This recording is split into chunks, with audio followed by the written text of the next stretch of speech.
વંદે ગુજરાત।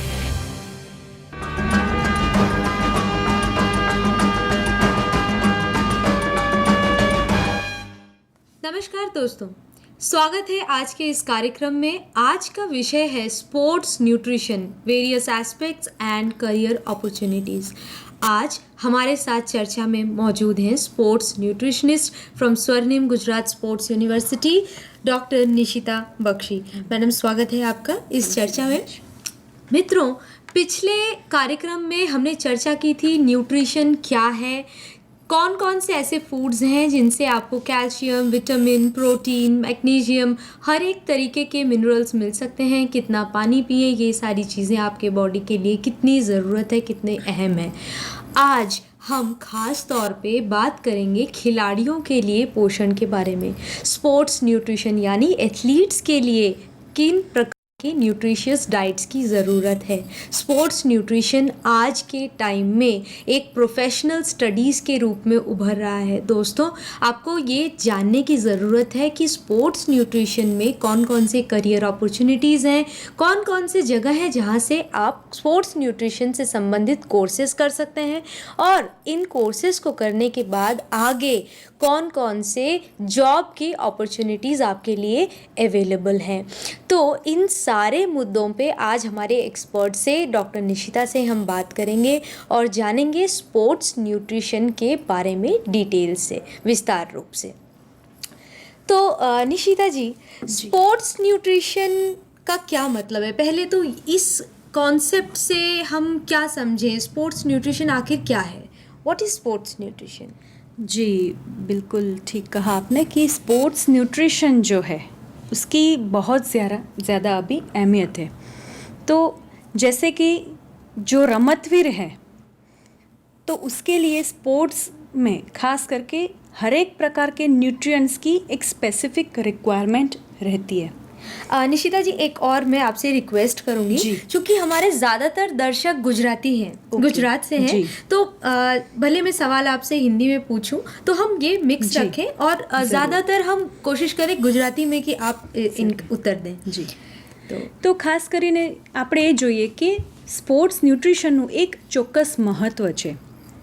હવે સ્પોર્ટ્સ એટલે કે ઘણી બધી પ્રકારની રમત અને કસરત, તો આ દરેક અલગ અલગ પ્રકારની રમત અને કસરતનું અલગ અલગ મહત્ત્વ છે। તો એમાં ખાસ કરીને કેટલી કેલરીઝની જરૂરિયાત છે, કેટલા અલગ અલગ પ્રકારના ન્યુટ્રિયન્ટ્સ એટલે કે પોષક તત્વની જરૂરિયાત છે, એને જાણવા માટે થઈને સ્પોર્ટ્સ ન્યુટ્રિશન એન્ડ સાયન્સ એ જાણવું જરૂરી છે, એને સમજવું જરૂરી છે। કેમ કે જે ક્લિનિકલ ન્યુટ્રિશન છે અને સ્પોર્ટ્સ ન્યુટ્રિશન છે એ બંને વચ્ચે ખૂબ મોટો તફાવત છે।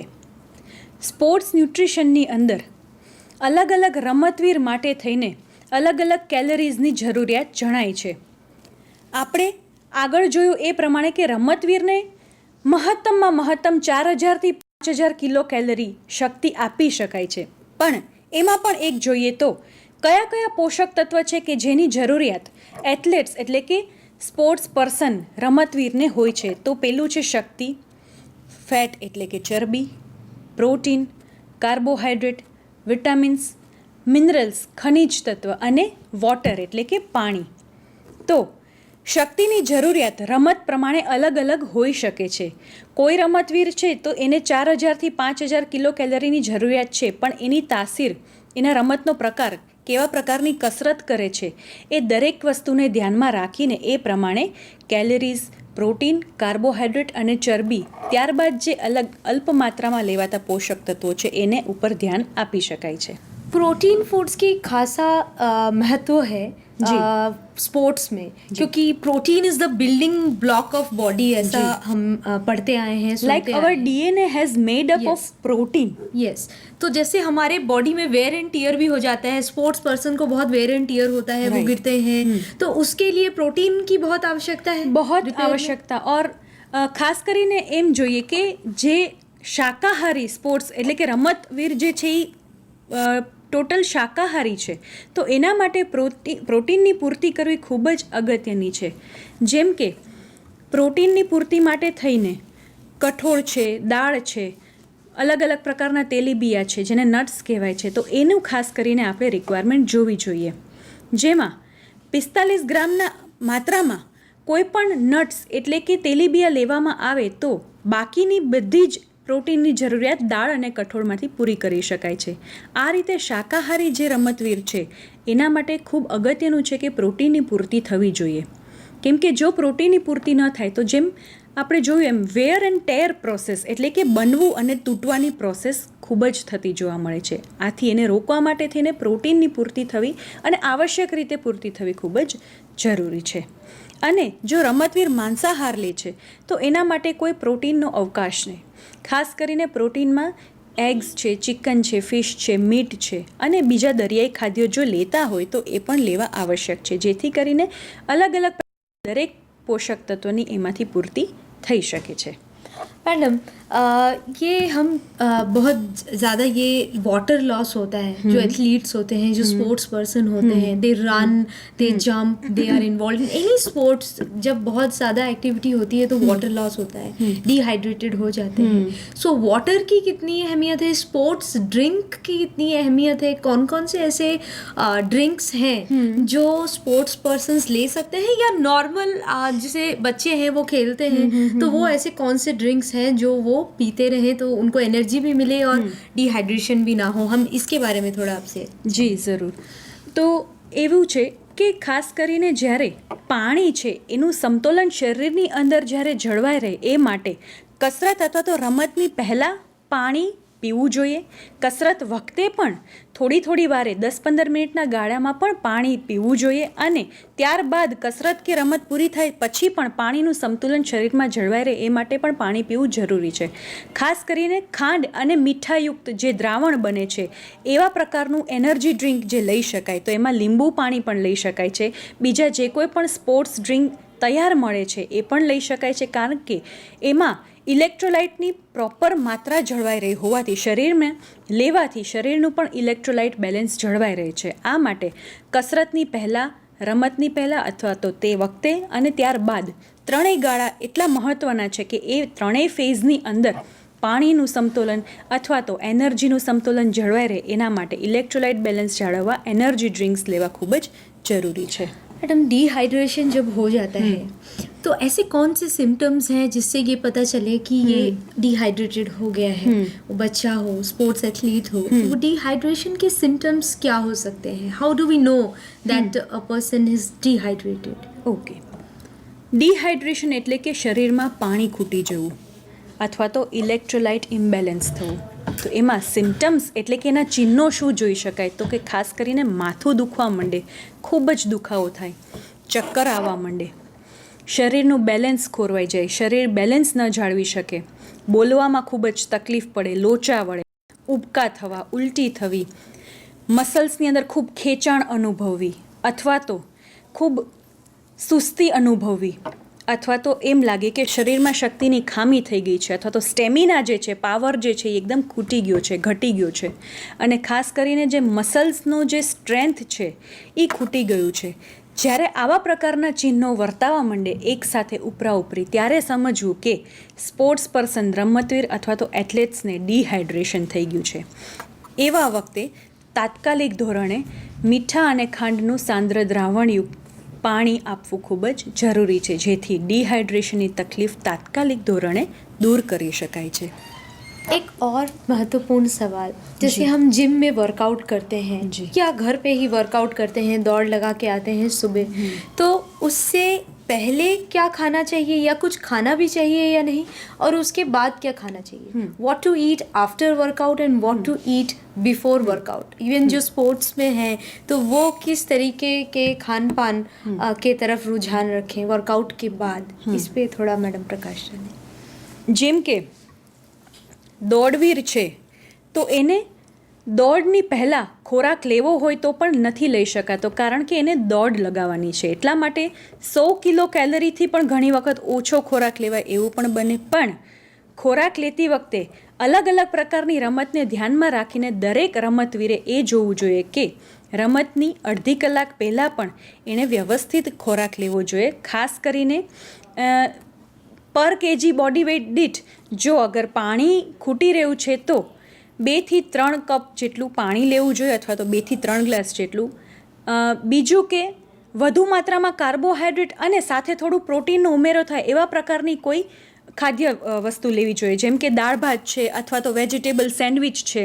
તો આ એના ઉદાહરણ છે કે આવા પ્રકારનો ખોરાક લઈ ત્યારબાદ રમત શરૂ કરી શકાય છે. અને રમત પૂરી થયા પછી બને એટલું ઝડપથી જો ખોરાક લેવામાં આવે, ખાસ કરીને જેમ આગળ કહ્યું એ પ્રમાણે જ વધુ કાર્બોહાઈડ્રેટ અને સાથે સમતોલ પ્રોટીનયુક્ત ખોરાક લેવામાં આવે તો જે એનર્જીનું અથવા તો ફેટિગ એટલે કે એકદમ જ ચક્કર આવવા અથવા તો માનસિક તાણ અનુભવી એ ચિહ્નો શરૂ ન થાય, એના માટે થઈને આ વસ્તુનું ધ્યાન રાખવું. રમત પહેલાં અને પછી જેટલું બને એટલું ઝડપથી ખોરાક લેવામાં આવે 10-15 મિનિટની અંદર તો એ શરીરને નુકસાન થતું અટકાવે છે. मैडम सफल होने के लिए देखा गया है कि बहुत सारे स्पोर्ट्स पर्सन कुछ न कुछ सप्लीमेंट्स का भी सहारा लेते हैं जी. To enhance their performance. तो ये कहाँ तक हार्मफुल है या ये हार्मफुल नहीं है, इसके बारे में थोड़ा आप दर्शकों को अगर बताएं, हमारे साथी मित्रों को, तो बहुत अच्छा होगा कि सप्लीमेंट्स हार्मफुल है या ये हेल्पफुल है, या लेने भी चाहिए या बिल्कुल इसे it is a total no to supplement, what is it? ખાસ કરીને તો હું એ કહેવા માગું છું કે પ્રોટીન સપ્લિમેન્ટ્સ ઉપર આજકાલ બહુ જ ભાર આપવામાં આવે છે કે વે પ્રોટીન જે છે અથવા તો જે બ્રાન્ચ ચેઇન અમાઇનો એસિડયુક્ત જે પ્રોટીન છે તો એ બધા જે લેવામાં આવતા હોય છે તો એ નુકસાનકારક એટલા માટે છે કારણ કે એક તો શરીરમાં એનું પાચન કઈ રીતે થાય છે. આપણા શરીરના પાચનની અંદર અમુક પ્રકારના એવા બેક્ટેરિયા છે કે જે અમુક પ્રકારનું પ્રોટીન બહારથી આવતું પ્રોટીન પાચન નથી કરી શકતા. આથી રમતવીરને ક્યારેક એબડોમિનલ ક્રેમ્પ્સ એટલે ખેંચાણ અનુભવી, પેટમાં તાણ અનુભવી, ચૂંક આવી, આવા બધા પ્રકારની તકલીફ થઈ શકે છે કેમ કે બાહ્ય પ્રોટીન જે છે એટલું અસરકારક નથી થતું. આથી સપ્લિમેન્ટ્સ જે છે એ ના લેવા કરતાં જે નેચરલ પ્રોટીન છે, જેટલા નેચરલ પ્રોટીન ફૂડ સોર્સ છે, જો એના ઉપર ભાર મૂકવામાં આવે તો આવશ્યક પ્રોટીનની પૂર્તિ ચોક્કસપણે કરી શકાય છે. અને બીજું કે જેટલું એક્સ્ટ્રા કેલરીઝની અંદર સાથે સાથે એક્સ્ટ્રા પ્રોટીન જાય નેચરલ સોર્સમાં તો એમાં પ્રોટીન પૂર્તિ માટે આવશ્યક જેટલા પણ સોર્સિસ આગળ જણાવ્યા અથવા તો આગલા એપિસોડમાં મેં જેટલા પણ સોર્સિસની જાણકારી આપી એમાંથી જો પસંદગી કરીને લેવામાં આવે તો સપ્લિમેન્ટ્સની મારા મત મુજબ कोई ज़रूर नहीं रहती. और सप्लीमेंट्स बहुत महंगे भी आते हैं अगर it may be expensive like ઘણા મોંઘા અને ખૂબ ખર્ચાળ કિંમતમાં હોય છે. જે રોજબરોજની જરૂરિયાતમાં વપરાતી વસ્તુઓ છે એ ખર્ચાળ હોવાને લીધે પણ પરવડી શકતું નથી. આથી એવું કોઈ આજ સુધીનું સ્પેસિફિક કોઈ એવું રિસર્ચ નથી કહ્યું કે જેના લીધે કે સપ્લિમેન્ટ્સ હોય તો જ રમતવીર જે છે એ પોતાનું પરફોર્મન્સ સારું કરી શકે છે. તો નેચરલ પ્રોટીન પણ એટલું જ જરૂરી છે, પણ હા પૂરતી કેટલી માત્રામાં કરવી એ સ્પોર્ટ્સ ન્યુટ્રિશનિસ્ટ જે માર્ગદર્શન આપે એના પ્રમાણે જો લેવામાં આવે તો ચોક્કસથી પ્રોટીનની ખામી રમતવીર થતી अटकावी शकाय છે. मैडम एक और सवाल है, बहुत महत्वपूर्ण सवाल है, वो ये कि बहुत सारे ऐसे लोग हैं जो वेल ऑफ नहीं है, जिनके पास इतने पैसे नहीं हैं, गरीब हैं वो, तो ऐसे कौन से बहुत सस्ते दर पे हमें ऐसी चीज़ें मिल सकती हैं जो highly protein content, they are very high in protein content, ऐसी कौन सी चीज़ें हैं जो हम आम हमारे किचन में मिल सकता है और वो इन सप्लीमेंट्स की ज़रूरत ही हमें नहीं पड़े, तो ऐसे कौन से वो सोर्सेस हैं? ખાસ કરીને દાળ અને કઠોળ જે ખૂબ જ સસ્તો છે અને એવો સોર્સ એટલો એવો સસ્તો સ્ત્રોત છે કે જેનાથી ખૂબ વ્યવસ્થિત અને કાળજીપૂર્વકની પ્રોટીનની ખામીને થતી અટકાવી શકે છે. વ્યવસ્થિત માત્રામાં લેવાથી ત્યારબાદ જે છે એ તલ છે, શિંગદાણા છે, એ પણ ખૂબ સસ્તું માધ્યમ છે કે જેના દ્વારા પણ પ્રોટીનની પૂર્તિ રમતવીરમાં કરી શકાય છે.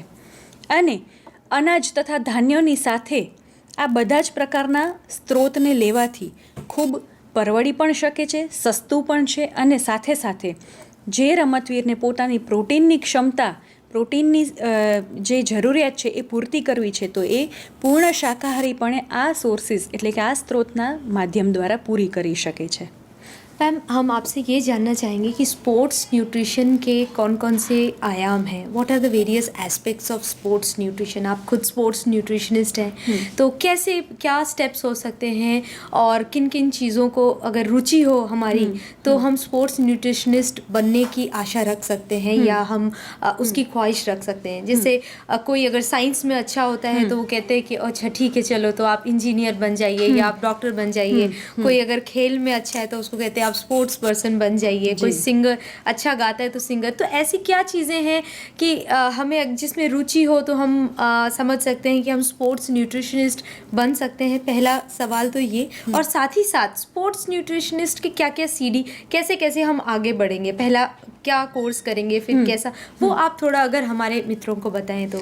ઓકે ખાસ કરીને એમ જોઈએ કે અત્યારે સ્પોર્ટ્સ ન્યુટ્રિશન જેમ જેમ હરણફાળ ભરી રહ્યું છે એ જોવા જતાં એવું લાગે છે કે સ્પોર્ટ્સ ન્યુટ્રિશન માટે બહુ સારું ભવિષ્ય છે. તો સ્પોર્ટ્સ ન્યુટ્રિશનની આગળ કોઈ વિદ્યાર્થી મિત્રો જવા માગે છે તો બેચલર ડિગ્રીના સ્પોર્ટ્સ ન્યુટ્રિશનના કોર્સિસ છે, ત્યારબાદ માસ્ટર્સ ડિગ્રી થઈ શકે છે સ્પોર્ટ્સ ન્યુટ્રિશન, અને પીજી ડિપ્લોમા કોર્સિસ સ્પોર્ટ્સ ન્યુટ્રિશનમાં થઈ શકે છે. ખાસ કરીને ગુજરાતની અંદર ગાંધીનગરમાં સ્વર્ણિમ ગુજરાત સ્પોર્ટ્સ યુનિવર્સિટીની અંદર આવનાર દિવસોની અંદર બહુ વ્યવસ્થિત સુઆયોજન દ્વારા આ દરેક કોર્સની શરૂઆત કરવામાં પણ આવવા જઈ રહી છે. मैडम स्पोर्ट्स न्यूट्रिशन के लिए जो स्पोर्ट्स न्यूट्रिशनिस्ट बनेंगे इसकी पढ़ाई के बाद कहाँ कहाँ उनको करियर अपॉर्चुनिटीज़ या जॉब्स किन किन क्षेत्रों में मिल सकता है, कहाँ कहाँ वो और किन किन पदों पे वो काम कर सकते हैं, क्या क्या डेसिग्नेशन पे काम कर सकते हैं। સ્પોર્ટ્સ ન્યુટ્રિશનિસ્ટ જે છે એને જો સ્પોર્ટ્સ ન્યુટ્રિશનમાં પોતાની કરિયર બનાવવી છે તો એ એકેડેમિક્સમાં જોવા જઈએ તો સ્પોર્ટ્સ કોલેજીસ છે, સ્પોર્ટ્સ ઇન્સ્ટિટ્યૂટ્સ છે, સ્પોર્ટ્સ યુનિવર્સિટીઝ છે કે જેની અંદર એકેડેમિક લેવલ ઉપર સ્પોર્ટ્સ ન્યુટ્રિશનિસ્ટ તરીકે ડિપાર્ટમેન્ટ ઓફ સ્પોર્ટ્સ ન્યુટ્રિશનમાં કામ કરી શકે છે. અને ત્યારબાદ બીજા કોઈ પણ એવા સ્થળ જોઈએ ડેસ્ટિનેશનમાં તો ફિટનેસ સેન્ટર્સ છે, જીમ છે, વેલનેસ સેન્ટર છે, હેલ્થ કેર સેન્ટર્સ છે, જ્યાં દરેક જગ્યાએ સ્પોર્ટ્સ ન્યુટ્રિશનિસ્ટની જરૂરિયાત રહે જ છે. તો આ દરેક ઇન્સ્ટિટ્યુશન્સની અંદર તમે સ્પોર્ટ્સ ન્યુટ્રિશન તરીકે તમારી કરિયર જે છે એ સ્થાપિત કરી શકો.